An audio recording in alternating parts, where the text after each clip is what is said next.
Hello, everyone, and welcome to the December 2020 edition of Let's Talk Sullivan.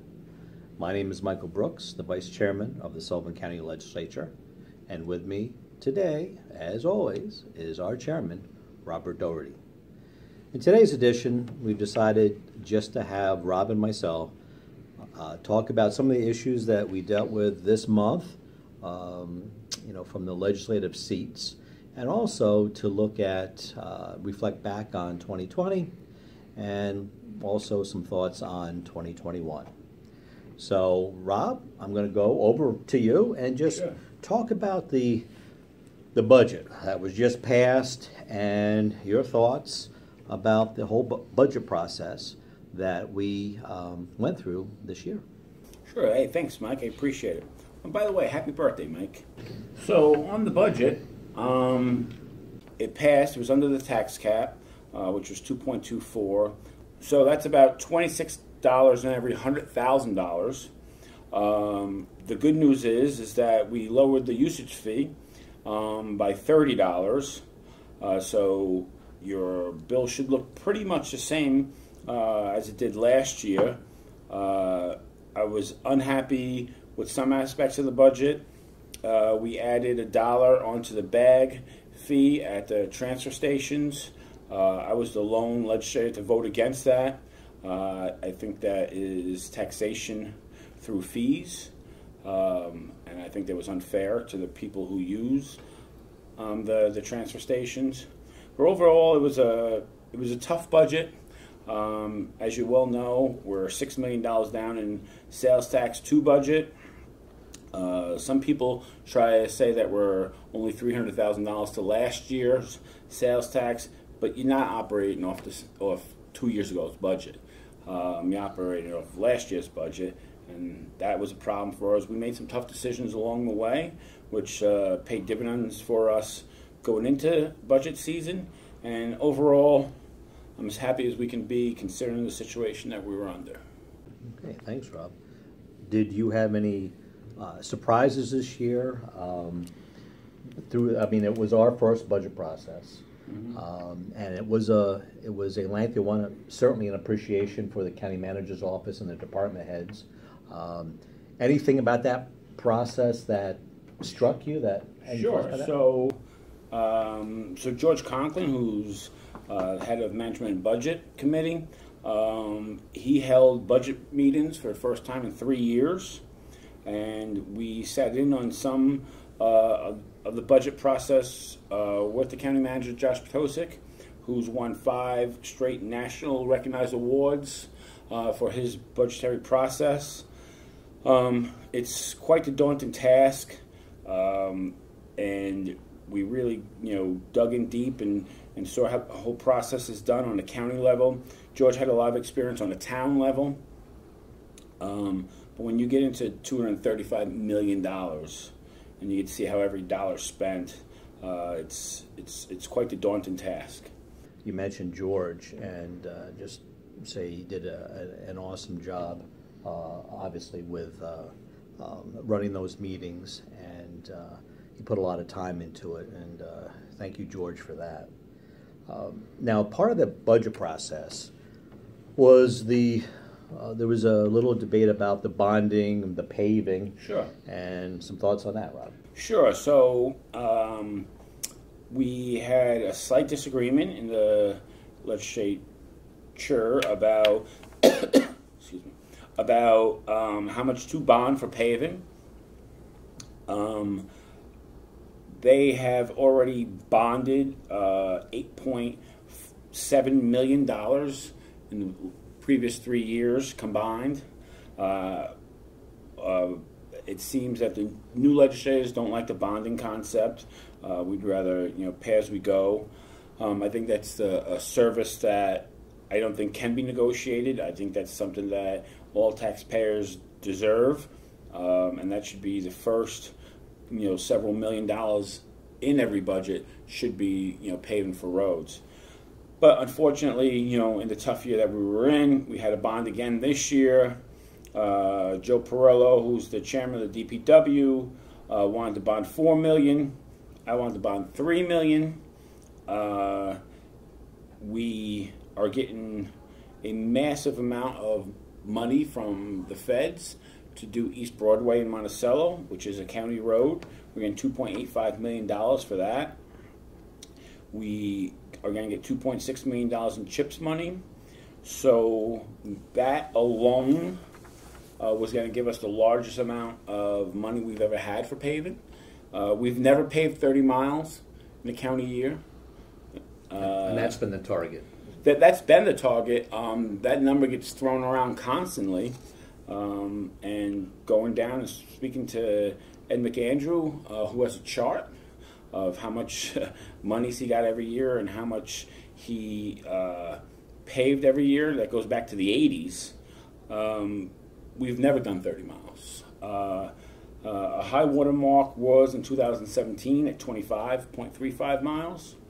But I still think that $4 million was too much. The board agreed with me, and Alan Sorensen very tactfully negotiated a compromise at 3.75, because there might be a 20% cut to CHIPS money, which would be a $520,000 cut. So that still gives us over $9 million for paving. We also put $700,000 in for road surface treatment, which gets the roads ready for the next year to pave. Last year we only had $100,000 in that account, so it's so we put in 7 times the amount, so we can have more roads paved the following year. Paving's not just a one-year deal. You have to kind of set it up to have the roads paved. There's a lot of culverts and other things that you have to do, drainage pipe and all that has to be done beforehand. And so overall, I think it was a fair compromise, and it was just nice to have the legislature come together and compromise on a topic. There's been a lot of back and forth this year, and I felt that was a good compromise at the end. It was a good compromise, and I don't know if you wanted to mention one of the things that we were looking to do, because it's a philosophical Correct. difference about putting a certain amount of money away, that 20% figure, because I think it talks to or speaks to a philosophical difference. Correct. And that's where the debate happened. Maybe you just want to briefly just talk about Sure. that. So the last legislature outspent growth 4 years in a row. Some of them took offense to that, but that's a fact. They outspent growth every single year. They drew down a lot of accounts that the county has to dangerous levels, quite frankly, to where we had to make some very difficult decisions this year. And so what a group of us wanted to do was take that $520,000 up to $3.75 million and put it into a capital fund and hold it there. And if chips got cut, we'd be able to bring it out. In the spirit of unity, Ira Steingart said, and that's how the resolution was presented. So Ira Steingart, in the spirit of unity, said, offered to amend it. I agreed with him for the sense of unity, and we just put the whole $3,750,000 into one bond, and then we're not going to put in a capital fund. And the capital fund meant that if we didn't use it, it would go to the following years. It would go to the following year, correct. We're still, without the federal money, that's still $6,350,000. Last year they had $5,700,000 for roads, so we still have more for roads, even not counting the federal money. Some legislature says that money doesn't count, which I just found was an odd comment, considering that state money does count, but federal money doesn't count. If you're paving roads, you're paving roads. County roads are county roads, folks. Okay. So next topic is the care center. So Rob, can you bring us up to date on where we stand? So the care center is property of the LDC. quite frankly, those 5 folks who are on the board basically control the destiny of the care center. They're currently going to have meetings on the 8th and the 11th. They're going to bring 2 companies in each of those days, and the goal there is to pare it down to a total of 3 companies. And on the 11th, they forward those 3 names to the legislature, and then the legislature will be voting on one of the 3 to enter into a lease to run the care center. Okay. All right. I'd like to mention that the warming center or warming shelters are open, and typically the way this works is that if the National Weather Service forecasts an overnight low temperature of 15 degrees or lower, the shelters will be open, and we have 2 of them. One is located at the United Methodist Church on 170 North Main Street in Liberty, and the second one is located at the Ted Stroebele Recreation Center, located at 2 Jefferson Street in Monticello. And basically this is the emergency shelter. So the purpose of this is if at the last minute we're having cold weather and your furnace doesn't work or your heating source isn't working, this is meant specifically for emergency purposes. Okay, and obviously we're not going to wait until it's 15 degrees or colder to help folks. So if you are in need of assistance, please call social services, and that number is 845-292-0100. And also, if you have issues with fuel, our HEAP program, the Home Energy Assistance Program, is there to help you and to provide funds for fuel and heating system repair or replacement. That number to call if you need HEAP assistance is 845-807-0142. Now, back to Rob. Yes, sir. I want to mention a little bit about DMV and some of the changes, if you will, that are coming to DMV. Sure. Unfortunately, the DMV was hit with a case of COVID, and they had to shut down for 2 weeks, which was, there's nothing you could do. You have to have an abundance of caution in this situation. And so we had to shut down for 2 weeks, which added to the problem. But I feel that we have a very good plan going forward. The legislature, working with Russell Reeves, is being very aggressive about getting those times down and the test dates, more in abundance, so that people can, get the work done that they have to get done. So we've doubled the amount of computers to take tests. There's 2 new people that are going to be that are in the budget that will be coming on. So 2 additional staff will be coming on. They're not replacing anyone. It's an additional staff. We've brought back some retired part-time people so that there's no training involved. They can literally just walk up to a station and just start operating. And we also agreed to some overtime. So 2 days a week, they can go to 8 o'clock at night. The one thing you have to remember, folks, is that we're not in this alone. Every county is in the same position we are in. It is a horrible situation. When the governor shut us down for 4 weeks, that matches the exact time that we're behind in appointments, and it's been a battle. DMV, as we all know, is a very busy office, day in, day out. This COVID situation has not changed anything. It's still a very busy office, and now we're just adding more people. We're going to add, longer times so that you can get the work done. And there's no finger pointing here. It's just an unfortunate situation. And in addition to that, would obviously like to thank our county clerk, Russell Reeves, and his staff for persevering through a very tough year through the shutdowns, through COVID, very busy. Unfortunately, some folks with that get a little emotional when things can't get done on a time frame that they're used to. But as Rob mentioned, please bear with us. We're not unique. We're working through this. So, and we firmly believe that as we go through 2021, we'll get past this.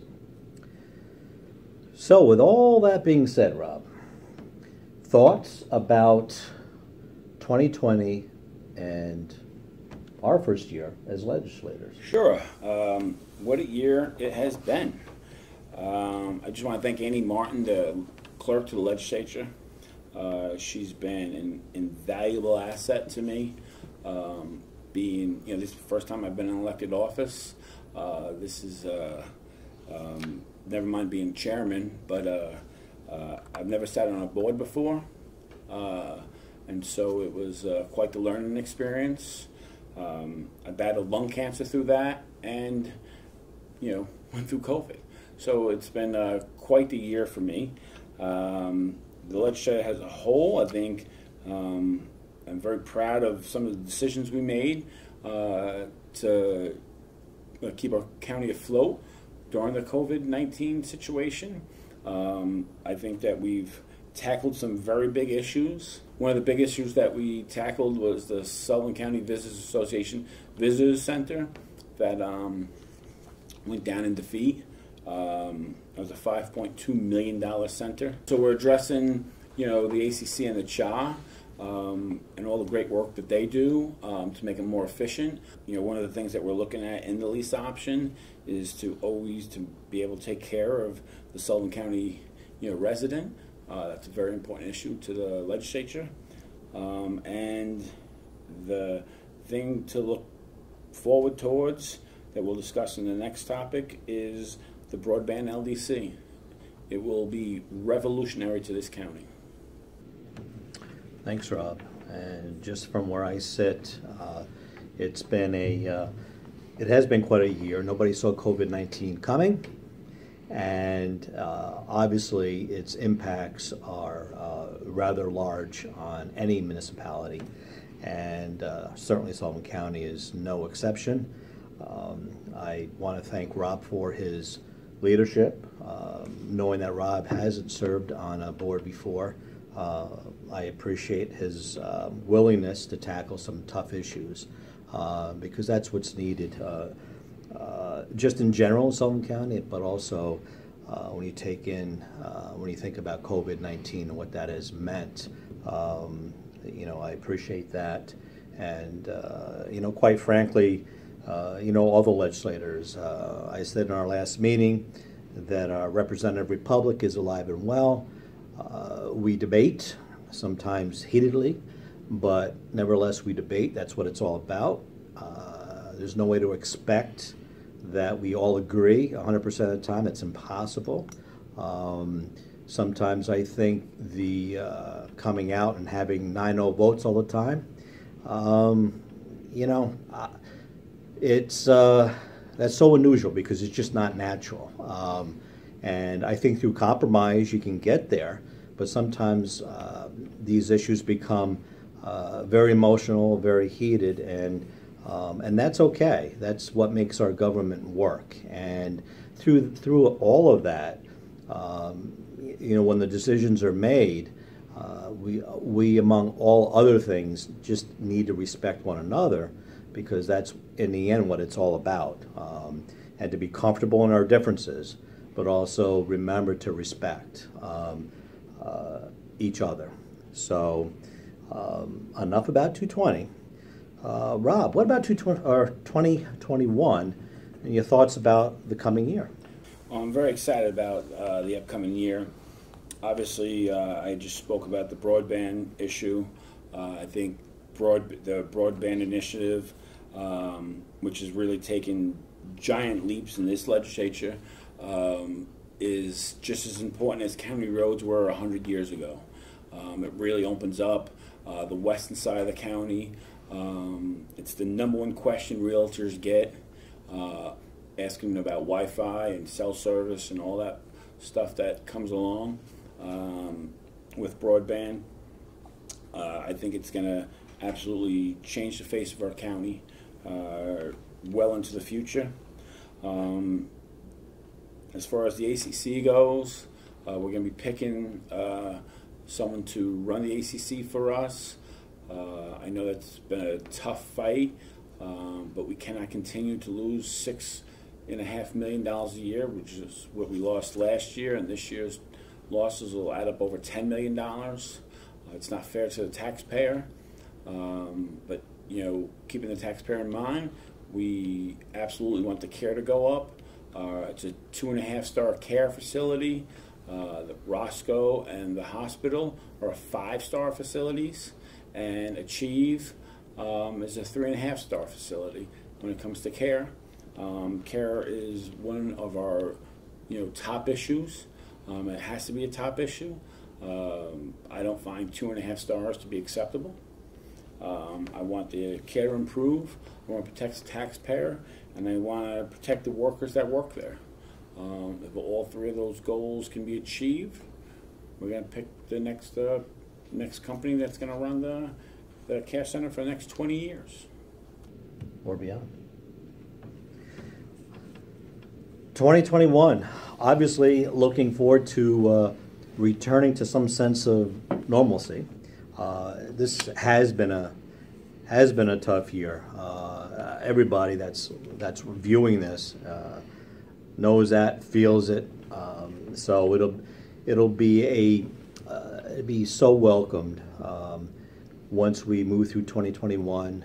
The therapies are getting much better. The vaccines are now being given to folks. So there's a lot to look forward to with that.